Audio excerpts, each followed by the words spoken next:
بسم اللہ الرحمن الرحیم۔ ناظرین السلام علیکم۔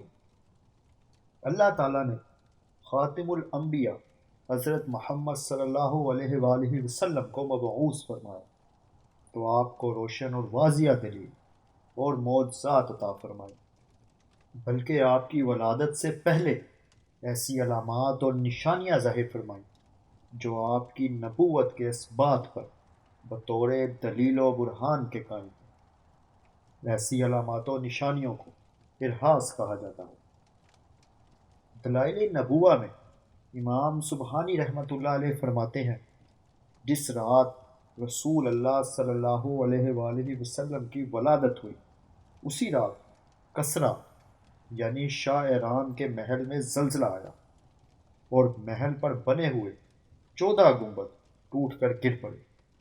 خسرو اول، جس کو عرب کسریٰ کہتے ہیں، کسریٰ شاہ فارس کا لقب تھا۔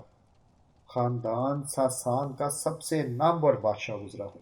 اسے نوشیروان کے لقب سے بھی جانا جاتا ہے۔ اس کے عہد میں عدل و انصاف کو عالمگیری شہرت حاصل ہوئی۔ فتوحات اور سیاسی طاقت کے لحاظ سے بھی اس کے عہد کو اہمیت حاصل ہوئی۔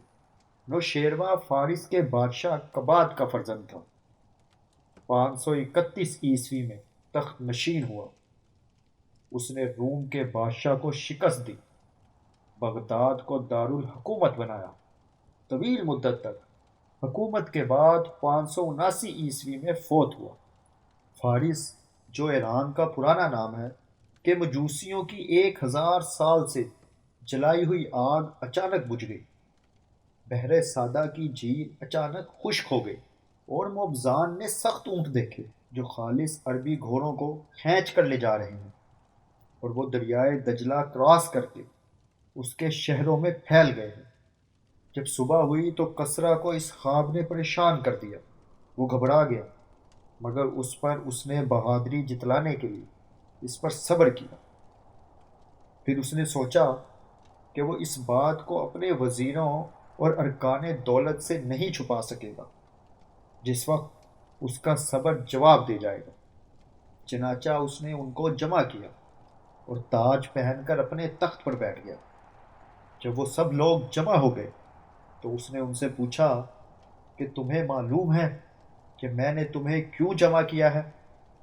وہ بولے، ہمیں تو کچھ بھی معلوم نہیں، بلکہ بادشاہ ہمیں خود بتائے گا۔ وہ اس سلسلے میں بات ہی کر رہے تھے کہ اچانک اس کے پاس فارس کی آگ کے بجھ جانے کا خط بھی آ گیا، جس نے اس کے غم کو اور زیادہ کر دیا۔ اس کے بعد اس نے اس خواب کی تفصیل ان کو بتائی جس نے اس کو خوف زدہ کر دیا تھا۔ پھر موبزان نے کسریٰ کو بتایا کہ اللہ تعالیٰ بادشاہ کی خیر رکھے، آج رات میں نے بھی ایک خواب دیکھا ہے۔ اس کے بعد اس نے اونٹوں والا خواب اس کو بتایا۔ کسریٰ نے پوچھا، اے موبزان، کہ اب کیا ہوگا؟ موبزان ان لوگوں میں سب سے زیادہ جاننے والا بھی تھا۔ اس نے بتایا کہ سرزمین عرب کے کونے میں کوئی نیا واقعہ رونما ہوا۔ اسی وقت کسریٰ نے ایک خط لکھا جس کا عنوان تھا کہ یہ خط بادشاہوں کے بادشاہ کسریٰ کی طرف سے نعمان بن مضر کی جانب۔ خط میں لکھا تھا کہ آپ میرے پاس ایک عالم بھیجیں جس سے میں جو چاہوں پوچھ سکوں۔ انہوں نے عبد المسیح غسانی کو بھیج دیا۔ وہ جب پہنچا تو کسریٰ نے ان سے پوچھا کہ کیا آپ کے پاس ایسا علم ہے کہ میں جو چاہوں تم سے پوچھ لیا کروں؟ انہوں نے جواب دیا کہ بادشاہ مجھ سے کوئی سوال کرے یا مجھے خبر دے، اگر میرے پاس اس کا علم ہوگا تو میں ان کو اس کا جواب دوں گا، اگر میرے پاس علم نہیں ہوگا تو میں کسی ایسے آدمی کی طرف رہنمائی کروں گا جو اس کو جانتا ہوگا۔ لہذا کسریٰ نے اس خواب کا ذکر کیا۔ اس نے بتایا کہ اس خواب کی تعبیر کا علم میرے ماموں کے پاس ہے جو شام کے بلائی حصے میں رہتے ہیں، اس کا نام ستی ہے۔ کسریٰ نے کہا، ٹھیک ہے، آپ اس کے پاس جائیں اور جا کر پوچھیں، پھر اس کی وہ تعبیر میرے پاس لائیں جو وہ آپ کو بتائے۔ لہذا عبد المسیح اٹھ کر چلا گیا۔ اور ستی کے پاس پہنچا تو وہ موت کی کشمکش میں تھا۔ ستی کی عمر اس وقت 300 برس تھی۔ اس کے بدن میں سوائے کھوپڑی کے کوئی ہڈی نہیں تھی، اس وجہ سے وہ بیٹھ نہیں سکتا تھا۔ ہاں، جب اسے غصہ آتا تو اس کا بدن پھول جاتا، جس کی وجہ سے وہ کچھ لمحے کے لیے بیٹھ پاتا۔ اس کا چہرہ سینے میں تھا، گردن بالکل نہ تھی۔ جب اس سے کچھ پوچھنا ہوتا تو اسے زور زور سے ہلاتے، جس کی وجہ سے اس کا سانس پھول جاتا اور وہ جواب دینے کے قابل ہوتا۔ عبد المسیح چند لوگوں کے ہمراہ اپنے ماموں ستی کے پاس پہنچا اور بلند آواز میں کہا، یمن کا سردار سنتا ہے یا بہرا ہو گیا ہے؟ ستی نے جواب دیا کہ اے عبد المسیح، تم میرے پاس ایسے وقت میں آئے ہو جب میں قبر کے قریب ہو چکا ہوں۔